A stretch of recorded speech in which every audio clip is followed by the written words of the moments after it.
ladies and gentlemen, and TV show lovers of all kind, and welcome back to the channel. As always, I am your host, Brett Murphy, and for today's video, we have a brand new, almost series review. And that is because I am going to be reviewing Stranger Things 4 Volume 1, which contains episodes 1 to 7 of this 4th season. So for starters, no, I have no idea why they would chop the season up into episodes 1 to 7 and then just 8 and 9 a month later, but they went and did it anyway, so we just kind of have to accept it. And so for this video, I'm going to only be discussing episodes 1 to 7. If you're watching this video, I likely don't have to explain what Stranger Things is, because it's arguably one of the biggest shows of all time. It is a Netflix original, and people, myself included, absolutely adore it. We have waited 3 years for this new season. So of course the question on everyone's mind is, does it pay off? Was the wait worth it? Well, ladies and gentlemen, we're about to find out. Of course, with any of my new reviews of any kind, this is going to be 110% spoiler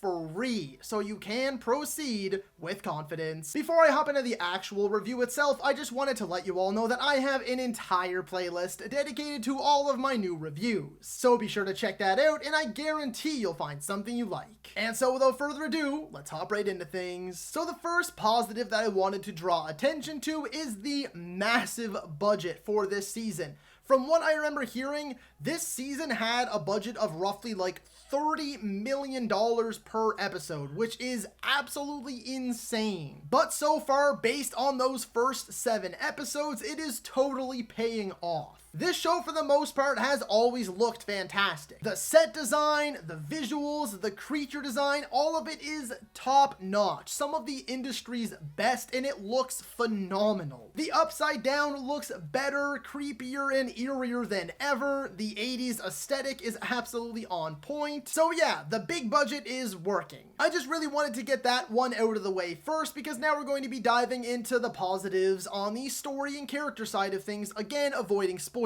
The first thing is that I love the groups that everyone has been divided into in this season. As you probably know if you're a fan of the show, each season sees the big main group of characters that we follow split off into little groups that are on their own little missions in one giant interconnected story. And so far with this season, I love the groups that everyone has been broken into. I feel that the characters they're with are perfect pairings and the chemistry is working better than ever. However, this is a bit of a double-edged sword, because there are a lot of characters that we have to focus on now, which means we have more groups to focus on, and I feel sometimes that they get spread a bit too thin. And by that, I mean there are entire episodes where we don't even see certain groups. The next positive, and it is a very, very big one, is this season's villain. We know from the trailer, so it is not a spoiler, that we have almost a humanoid-like villain for the very first time that has lines of dialogue and everything. And this villain is some kind of amazingly nightmarish crossover between Pennywise the Clown from Stephen King's It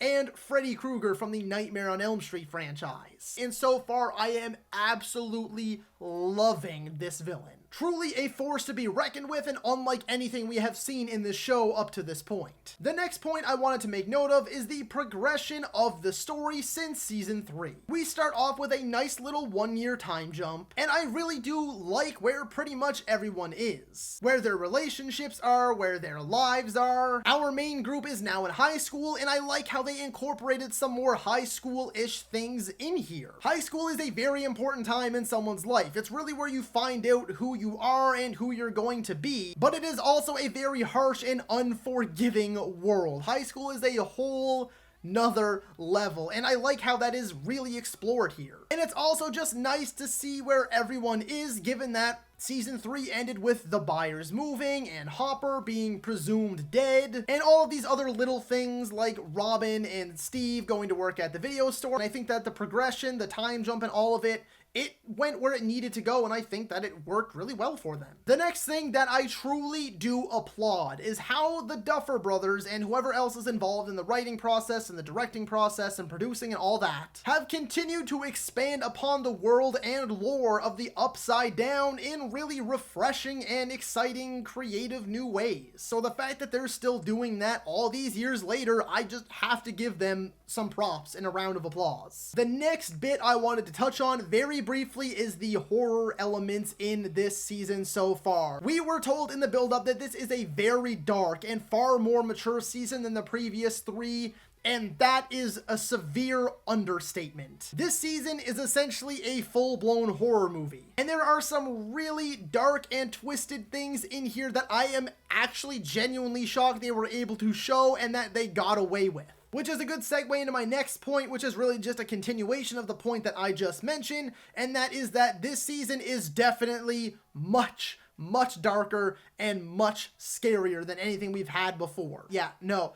This is not a kid's show anymore. As the characters have aged, as the audience has aged, so has the show. And this is really, again, darker and scarier and more mature than any of the previous three seasons, for sure. And the last little point that I wanted to touch on for the positives is that there are twists, turns, and surprises aplenty. Of course, without getting into any spoilers, this story so far has just continued to shock me and surprise me with every little twist and turn, and there are some genuine surprises and reveals in here I was totally not expecting. There are some things in here that I was able to pick up on and be like, oh, okay, this, that, the other thing. But for the most part, this season does a really good job at maintaining the mystery and always keeping you on your toes and the edge of your seat. Sadly, I do have some negatives though with the first 7 episodes so far. Again, as always, I went into this season with huge expectations, so of course, not every single time all of those expectations are going to be met, and I get that. But there are just some little negatives that I do feel need some addressing.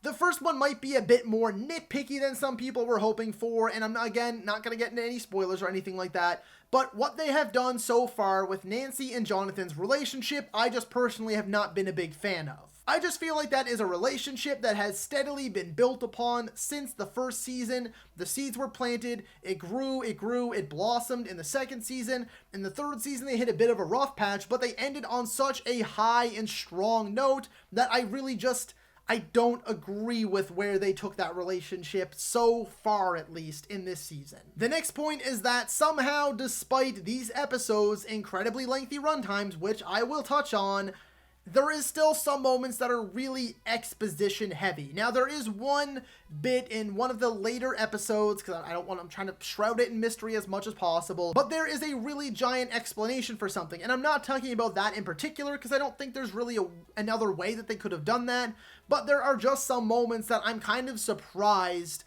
are really exposition heavy, or other things too get solved like super quickly. Just one character has an idea and then it's right automatically, and it's like such a little easy fix. So sometimes it's a little too exposition heavy, and other times there's just not enough figuring out for my liking. So there are some things in there too, like the previous 3 seasons, that I do feel our characters work through naturally, and it feels right. The mystery feels like it's been resolved in a really good and fulfilling way, but this season so far, it feels like they haven't been able to find that balance as much as they have in previous seasons. And the last negative that I do have for this review of episodes 1 to 7, and some people might really disagree with me on this one, and that's totally fine, but I do not like the longer episodes. It was revealed to us before the season even came out, the length of each episode, and there is not an episode under an hour. Typically, these episodes have been like 45 minutes, 47, 49, 52, 55, typically under that hour mark unless it was a big episode. Like the season 3 finale was an hour and 18 minutes long. But that is the length of every single episode of this season. I think the average is like an hour and 15, an hour and 20 minutes. Episode 7 is an hour and 40 minutes, and the finale is 2.5 hours long. So it's essentially those 2 episodes are essentially just full-blown movies. And it just kind of sucks the fun out of binge watching a series. Like, it feels like more of a grind than a binge, but it just feels more rewarding, more fulfilling, more satisfying when you're binge watching through multiple episodes. Instead, we watch one episode that's the length of a traditionally, 2 episodes for this series. So it just feels like the episodes are taking way too long. They're going on for far too long. And I really do feel that if they had all of this content, they very easily could have had just different cutoff points, and instead of being like, oh, it's the, I don't know why their heart was set on the 8 or 9 episodes, but instead of being like, oh, it's 9 episodes that are all incredibly long movie length, they could have had like, advertised a 12 episode season or a 14 or a 15 episode season. You guys waited 3 years, we're giving you even more episodes. I feel like that would have been better than having these extremely long episodes, because sometimes it does feel like a bit of a slog, whereas the binge of the previous seasons really didn't feel that way. But at the same time, the negatives really are not taking away from the overall experience that much, because I am plainly and simply loving this season so far. Yes, it is a bit of a piss off and super annoying that we have to wait a full month to get the end of the story, the final 2 episodes, but I'm not going to shame the show itself for that. The show is still damn good, arguably better than ever. And so I'm going to be giving Stranger Things 4 Volume 1, being episodes 1 to 7, a 9 out of 10. Let's see if those final 2 episodes can bump it up to a full-blown 10 out of 10. So that is all for today's video, folks. Be sure to let me know down in the comments if you agree or disagree with my review. While you're at it, feel free to let me know what you would have scored Stranger Things 4 Volume 1 out of 10. If you enjoyed that video, be sure to hit that thumbs up button. And if you'd like to see more content, consider subscribing to my channel and ring that little bell icon. That way you can be notified about all of my latest uploads. And as always, stay safe. Thank you so much for watching, and that's a wrap. Hey you, yeah you, if you made it this far, just know I appreciate you, and while you're here, consider hitting that subscribe button.